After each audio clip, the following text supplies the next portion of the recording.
महाभारताचा तो काळ, प्रत्यक्ष भगवंताचा सहवास हा दुर्योधनालाही लाभत होता आणि अर्जुनालाही लाभत होता. प्रत्यक्ष भगवंत दुर्योधनालाही भेटत होते आणि अर्जुनालाही भेटत होते. पण आज आमची पिढी कोणाचा आदर्श डोळ्यासमोर ठेवते? तर अर्जुनाचा. त्याचं कारण असं की भगवंताला अपेक्षित असलेलं वर्तन हे फक्त अर्जुन करत होता. याचाच अर्थ असा की आयुष्यभर प्रत्यक्ष भगवंताच्या सहवासात राहूनही दुर्योधनासारखी व्यक्ती किंवा कौरवांसारख्या अनेक व्यक्ती आपली कट कारस्थानं सुरूच ठेवत असतात. आणि हेच लक्षात घेऊन पुढे शिवकालीन इतिहासामध्ये छत्रपती शिवाजी महाराज स्वराज्य निर्मितीच्या वेळेस मावळ्यांना एक कानमंत्र देतात. हा कानमंत्र कोणता?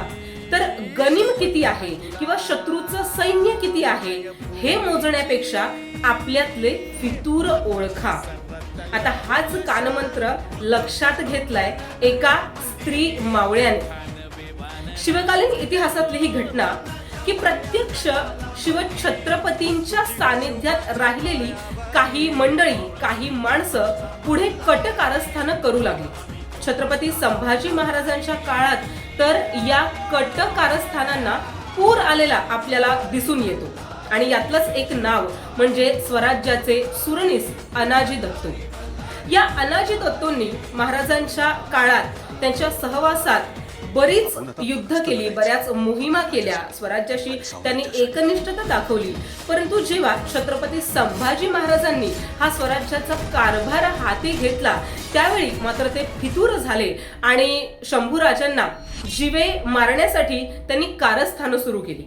पण हे सगळं चित्र जेव्हा अनाजी दत्तो यांच्या पत्नी कावेरीबाई यांच्या लक्षात आलं त्यावेळेला त्यांनी स्वराज्याच्या युवराज्ञी येसुबाई यांच्या करवी हा निरोप शंभूराजेंना दिला.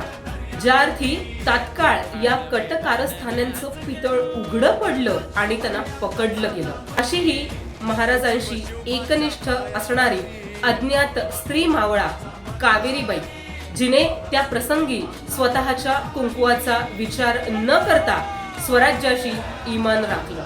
अशा या अज्ञात स्त्री मावळा कावेरीबाई यांचं आपण आजच्या दिवशी स्मरण करूया आणि त्यांना मानवंदना देऊ.